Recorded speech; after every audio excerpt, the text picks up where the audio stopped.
Hello guys, j'espère que vous allez bien. Aujourd'hui, on va faire le résumé de ce bouquin, Startup of You, de Reid Hoffman, créateur de LinkedIn. LinkedIn, c'est le numéro un en réseau social professionnel. Il faut savoir que Reid Hoffman, c'est un spécialiste dans tout ce qui est choix de carrière, orientation de carrière. Et dans son bouquin, il explique en fait comment faire les bons choix, tout simplement. Pourquoi je fais le résumé de ce livre? Parce que tout simplement, moi, j'ai fait un master en finance en fait, et aujourd'hui, j'ai une orientation de carrière qui est complètement différente.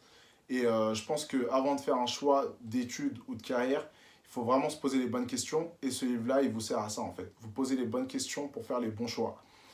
Le livre, il est segmenté en 7 chapitres distincts que vous allez voir sur mon blog melosociety.com. Si vous voulez vraiment des détails bien précis du bouquin, il faut aller sur mon blog. Là, dans la vidéo, on va vraiment parler des points essentiels. Et on va commencer avec le premier chapitre. Alors, le premier chapitre, c'est tous les humains sont des entrepreneurs. Alors, je vais expliquer rapidement. Je pense que je vais parler que d'un seul point dans ce chapitre-là. En fait, il explique que l'homme, il doit réfléchir comme une start-up. Il doit s'adapter au marché, être en progrès constant et investir sur lui-même. Que vous soyez artiste, que vous soyez, j'en sais rien, moi, peintre, employé dans une entreprise ou entrepreneur, vous devez réfléchir comme une start-up. Vous devez être jeune et agile. C'est ce qu'il explique dans le premier chapitre. Il donne l'exemple de Netflix, qui est passé d'une simple société de location de DVD à une plateforme de streaming internationale. Pourquoi? Parce qu'on est dans un monde qui change, où la consommation s'est mondialisée, où les gens ont changé de mode de consommation. Et il faut en fait que les entreprises s'adaptent au marché qui leur est donné en fait. Et il explique que c'est la même chose pour un employé dans une entreprise. Il doit constamment engendrer des nouvelles compétences, il doit être au courant de ce qui se passe sur le marché du travail et travailler en fonction de ça en fait. Il doit se construire en fonction du marché qui l'entoure. C'est le premier principe du chapitre. Alors, le deuxième chapitre, c'est développer un avantage compétitif. Alors, pour moi, c'est le chapitre le plus important. On va commencer avec l'exemple de l'entrepreneuriat. En fait, Reid Hoffman, il explique que la meilleure entreprise que vous pouvez lancer, c'est celle qui regroupe vos forces et vos capacités inhérentes, tout simplement. Vos atouts, en fait, pour commencer, c'est la première partie qu'il faut prendre en compte pour développer un avantage compétitif. Je sais par exemple que ma mère, elle est forte dans tout ce qui est décoration de maison, tout ce qui est stylisme, etc. Il faut en fait que vous identifiez ce à quoi vous êtes bon naturellement avant de faire un choix de carrière. Le deuxième point à prendre en compte pour développer un avantage compétitif, c'est vos aspirations. Qu'est-ce que vous voulez de votre vie? Est-ce que vous voulez être libre? Est-ce que vous voulez voyager? Est-ce que vous voulez être riche? Est-ce que vous voulez être connu? C'est des choses qu'il y a à prendre en compte avant de faire un choix. Le troisième point qu'il faut prendre en compte, c'est la réalité du marché. Je vais vous donner un exemple tout simple. Il y en a qui ont les atouts et les aspirations pour devenir peintre, mais ce n'est pas quelque chose qui va forcément bien vous payer. Donc avant de faire un choix, il faut également regarder est-ce que le marché de la peinture, c'est un marché qui paye et qui vous permettra de vivre assez aisément au final. J'ai peut-être un autre exemple. Par exemple, dans l'entrepreneuriat, je sais qu'il y a beaucoup d'entrepreneurs, comme moi, qui se disent ok, je vais monter une entreprise de ci, de ça, nanana, je vais faire un produit comme ci, comme ça. Mais est-ce que c'est le produit pour lequel les clients vont payer? Et en fait, avant de vouloir créer quelque chose, il faut savoir est-ce qu'il y a de la demande. C'est vraiment important. Je sais par exemple que dans le marché du travail, le marché de l'informatique, c'est un marché où il y a énormément de demandes. Donc, je ne sais pas si vous avez peut-être les atouts et les aspirations pour devenir informaticien. Sachez que la réalité du marché, elle est bonne pour vous parce qu'il y a de la demande là-dedans. Mais souvent, les gens, en fait, ils sont dans leur tête, ils se disent purée, je suis fort pour faire ci, je suis fort pour faire ça, j'adorerais faire ça. Mais il faut prendre en compte aussi, est-ce que le marché est prêt à payer pour ça, en fait? Et l'entrepreneur, il passe la plupart de son temps à essayer de savoir si le produit qu'il va créer, est-ce qu'il y a de la demande derrière, en fait? C'est super important. Et en fait, il faut prendre en compte ces trois composants-là avant de faire un choix de carrière et de développer un avantage compétitif. Alors, le chapitre numéro 3, c'est planifier son adaptation. Donc, une fois que vous avez défini votre avantage compétitif et votre objectif de carrière, eh ben, il faut planifier son adaptation. C'est-à-dire que si vous êtes médecin et que vous vous rendez compte que vous devez travailler dans la finance, vous n'allez pas vous réveiller et la semaine prochaine vous vous dites bon en fait je suis fait pour la finance donc je vais quitter mon job. Non, pas du tout. Il faut planifier et structurer son adaptation. Et donc pour ça, Reid Hoffman, il a créé le principe du plan ABZ. Désolé, mais le plan ABZ, c'est quoi en fait? Je vais vous donner un exemple très simple, très concret avec le mien. Mon plan A, c'était mon job dans la finance. C'est ce qui me permettait de payer mes factures et de très bien vivre. Mon plan B, c'était le projet que j'avais envie de faire à temps plein, donc mon changement de carrière, mais qui n'était pas encore assez développé pour que je change du jour au lendemain. Et donc pour moi, c'était mon entreprise. C'était le projet que je développais tous les soirs et tous les week-ends. Mon plan Z, c'était mon job chez Abercrombie que j'avais tous les dimanches. Donc ça me permettait d'avoir des extras et si j'avais un problème, pouvoir payer mes factures. Et en fait, votre plan Z, qui est un petit job le week-end par exemple, il vous permet en fait de prendre des risques sur votre plan A et votre plan B. Donc, si vous faites virer de votre job et si votre entreprise ne fonctionne pas, vous avez toujours votre plan Z pour revenir sur vos pas. C'est super important.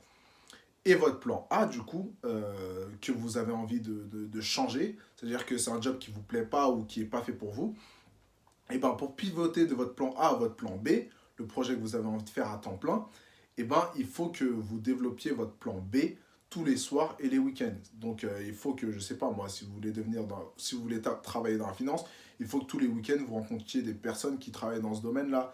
Il faut que vous commenciez à travailler là-dessus de votre côté tout seul pour pouvoir en fait pivoter de votre plan A à votre plan B de façon en ayant de la sécurité en fait. Parce que moi, ça m'a pris un an avant de générer assez de revenus avec ma société pour me dire, ok Marvin, tu peux arrêter ton plan A et te focus sur ton plan B à 100%.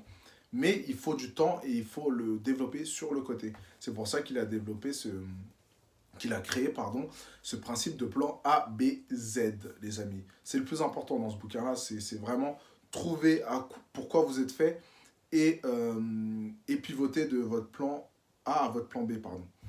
Alors, maintenant, on va parler du chapitre numéro 4, un network nécessaire. En fait, il explique Reid Hoffman que vous ne pouvez jamais réussir, que ce soit dans le business ou dans la vie, si vous n'avez pas un network solide et fructifiant. Je ne sais pas si ça se dit fructifiant ou fructifiant, c'est pareil. Euh, En fait, il dissocie les alliés et les connaissances. Alors, les alliés, en fait, c'est vos amis proches, c'est-à-dire amis. Pas forcément des amis, mais c'est les personnes avec qui vous pouvez parler business, vous pouvez parler de vos projets, avec qui vous pouvez échanger, avec qui vous pouvez brainstormer, comme on dit.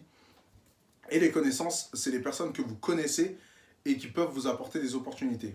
Il explique, Reid Hoffman, en fait, que les opportunités, c'est pas quelque chose qui flotte dans l'air comme ça. Les opportunités, elles sont attachées à des personnes.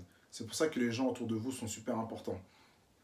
Et en fait, il explique que, par exemple, ils avaient fait une étude et que 55% des gens qui trouvaient un travail, ils le trouvaient grâce à des connaissances et pas des alliés. C'est-à-dire que c'était des personnes avec qui ils avaient peu d'interaction, mais qui connaissaient, qui étaient faciles d'accès en fait. Et en gros, pourquoi vos connaissances vous apportent plus d'opportunités que vos alliés? Vos alliés, en fait, ils vont plus vous aider à développer votre activité, à bien vous orienter, alors que vos connaissances, c'est eux qui vous apportent le plus d'opportunités parce que, en fait, vos alliés, vous faites partie du même cercle et en fait, il y a une redondance d'informations qui tourne entre vous, alors que les connaissances, elles vont vous apporter des opportunités de job ou je sais pas moi, d'expansion qui sont hors de votre portée quotidiennement, pardon. C'est-à-dire que vos connaissances, vous avez plus de connaissances que d'alliés, ça c'est sûr. Des alliés, ça se compte entre 8 et 10. Des connaissances, ça se compte entre 50 et 100, voire plus. Et en fait, vos connaissances, c'est elles qui ont le plus d'opportunités à vous offrir, surtout des opportunités pour trouver un job. Ça a été prouvé, c'est plus de 55%, donc c'est énorme. Et le dernier chapitre, c'est numéro 5. Enfin, c'est pas le dernier, mais le chapitre numéro 5, c'est le dernier dont je vais faire part. C'est prendre des risques intelligents. Reid Hoffman, il explique que les entrepreneurs, c'est pas les plus gros preneurs de risques, mais c'est les meilleurs à l'évaluer, en fait. Et qu'aujourd'hui, l'homme, il est prédisposé à surestimer les menaces et sous-estimer les opportunités. Et en fait, il explique que si vous ne prenez pas de risque, le risque va vous trouver en fait. Et que il faut prendre des risques intelligents. C'est-à-dire que avant de prendre un risque, il faut analyser quel serait le pire scénario je sais pas moi, en montant mon entreprise. Quelle est la pire chose qui pourrait arriver? Et si vous vous rendez compte que cette chose-là ne va pas vous tuer, eh ben, il faut prendre ce risque-là. Euh, Et puis voilà, quoi, c'est vraiment l'essence du bouquin. Je crois que j'ai fait vraiment un résumé des choses les plus importantes. Pour moi, vraiment, le plus important, c'est pour ceux qui veulent changer de carrière. C'est le chapitre 2 et le chapitre 3. Donc, développer un avantage compétitif, c'est-à-dire savoir quelle est l'orientation de carrière que vous devriez prendre et comment vous devriez le faire. Donc, le chapitre 3, planifier son adaptation. Donc c'est les chapitres pour moi qui m'ont vraiment aidé et qui sont vraiment applicables et utiles. Je sais qu'il y a beaucoup de personnes qui sont pas forcément contents du travail qu'ils ont ou de l'orientation qu'ils ont prise, que ce soit dans les études ou dans le travail. Il faut savoir que votre travail, c'est 70% de votre temps dans votre vie. Donc il faut vraiment faire attention et se poser les bonnes questions avant d'entreprendre une carrière ou des études. Donc voilà, c'était tout ce que j'avais à dire et vous aurez plus d'informations et de détails sur mon blog melosociety.com et n'oubliez pas de follow la page Melo Society et de follow et de mettre un pouce les amis. Salut!